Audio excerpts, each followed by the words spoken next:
Hello everyone, I'm Ragini. I know many of you have stocked up these past few weeks like I did, and now you're wondering what to do with all of it. Well, I'm here to help. So let's get started. So we're going to first see what the situation is here. Let's take a look. Oh, if you're like me, you're just chock full of this right now. So let's take a few of these. Oh, this one looks like it might have gone bad. Let's throw that one away. Let's get a half-used one here. We'll start with some of these. Let's see, maybe we'll see if that one is looking like that's ripe enough at this point. Oh yes, that one looks pretty good. Let's set that one aside for use here as well. Maybe take one of these. We're gonna cook a big meal today with this, and let's take one of these as well, just for kicks. All right, and we'll get a couple of these out of here as well. Let's see, usually the less refrigerated ones have a little different consistency, so we'll add some of those in a little bit later here. Okay, so I've set up my kitchen here so you all can see what I'm going to do with my cooking utensils and prep period. And this is, I want you all to know, this is a very good way to feed a large family during the quarantine. It's something that is plant-based, it is nutritious, and as you'll see, it's not always something that you would prepare or have to prepare every day. You could actually store it in your freezer and keep it for some time because it does store very well in the freezer. So let's get started. Let's first start by doing a little prep with this first roll here. Now this one was one that I had left over in the fridge from another meal that I was cooking. And the first thing we want to do is slice it into smaller bits so that we can actually fry this. It mushes a little bit. It's been sitting out just a little bit too long probably for for the preparation time, but you can do it at any temperature. You really can. These look really tough right now, but I'll tell you, these little things, they cook up, they are so moist and supple when you actually cook them up, and they become very, very tender. And even for those of you who are used to eating meat and really want to transition to a plant-based diet, this kind of food can really fill you. It expands. You'll see as we cook even just this little bit in the prep period that I'm doing here, you'll see that it expands and actually will start to fill not only the fry pan, but your stomach when you eat it as well. So let's start with this. We can use it as rings. If you want to do something a little less decorative, you can do it and cut it up a little bit more as a stir fry here. And I understand the proper kind of cutting techniques is to bend your fingers so you don't actually cut yourself at all. But okay, so that's looking, those are, here we can see if those tear up just a little bit. You want to keep this brown part in the stir fry itself, because this really adds the flavor, and this is what gives the texture for this kind of vegan dish. It will separate itself from the whiter, fluffier part of this, but you definitely want to keep all of the parts together. So now we've got this part started here. I'm going to adjust the camera a little bit so that we can come over to our stovetop here. And what we're going to see is I'm going to walk you through. Let's see if I can tilt my camera. Oh, this technology is just so wonderful, isn't it? And all this can be done right in your own home during this quarantine. So, okay, so I've got my pan here, and I'm going to first put a little bit of plant-based oil in it to get it started. We're going to put a little bit of, just a little smidge.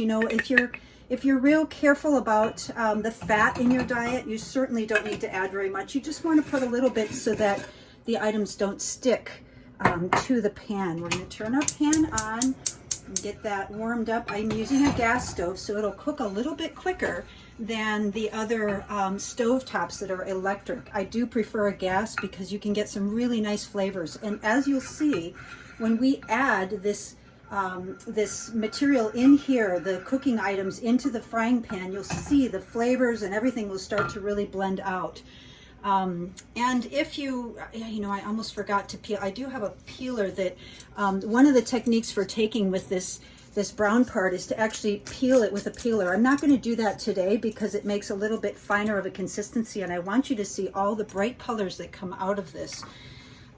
Okay, so we're going to turn our heat right around medium heat, and you can see this is going to be a fairly quick meal. It'll probably take us about 10 to 12 minutes to get it to the consistency where you actually can eat it.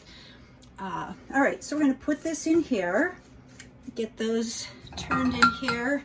This is all, and as you'll notice, I put the paper pieces as well, the thicker paper, as well as the white, because all of this, and you'll see this is about a medium flame going right here, and maybe turn it down just a little bit here. So then what we're going to do is we're going to cover this and let it simmer. I may even pour a little bit of water in there, just to get it a little bit. Oh yes, okay, we're getting some of the water in here. That will bring out some of the flavors of this particular dish. This is one of the home style dishes that my mother used to make for us when we were little. We didn't have as much of a quarantine, but there were certainly periods where we needed to feed a lot of people, and fairly quickly. So you can see it's starting to look a little bit soft and mushier. And the flavor, I can just smell that. The flavor of it is it's exquisite. It's really, really extraordinary. So it doesn't need much salt, but if you like, you can add a little bit of seasoning to it. I do like to add a little bit of turmeric. I cook turmeric in almost everything that I add to it. I'll add a little bit of the yellow color, but wait till you see how this turns out once it gets cooking. So okay, so I've got a little bit of flavor in there. We're going to set this aside, and again, just turn it on medium heat. Put this on, let it cover. And now what I'm going to do is I'm going to let this simmer for about 15 minutes, stirring occasionally just to kind of keep the flavors meshing and melding in there fairly well. So now I'm going to just let this simmer a little bit, and it'll take about 10 or 15 minutes for the flavors to really start to come out. You can see they're already starting to come out a little. I can really smell that. That's really delicious smelling. That was a really fresh one that I got today at the grocery. So I was really lucky. They're actually running out in a lot of places. So I'm going to just turn this down just a wee bit, let it cook a little bit, and I will be back in just a few moments. We'll take a look at it once it's really cooked up, and I will show you what the end result is. Okay, so it's been cooking for some time now. We can probably turn the heat down a little bit, and as you can see, the dish is now looking like a completed dish. It's no longer looking like the toilet paper roll that it once appeared to be. And at this point, it is servable. So it has all of the basic food colors in there. You can see the green and the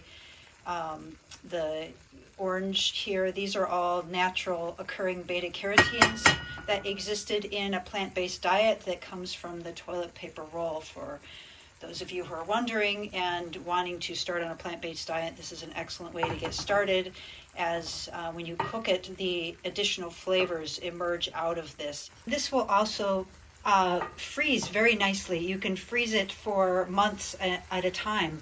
It'll feed families of 4 to 6 during any quarantine, and the colors will tend to stay nice and bright once you get that cold temperature into the food from the freezer. The flavor also stays quite nice. So this is a very good meal to have. You can prepare excess of with all those extra toilet paper rolls that you have, and then serve guests as they come over. Even after the quarantine's over, they'll be surprised what a good cook you are. Where did you learn to cook such good vegan food? So I hope you're enjoying and have enjoyed this cooking session with me, and I look forward to sharing some more of these wonderful recipes with you. Bon appetit!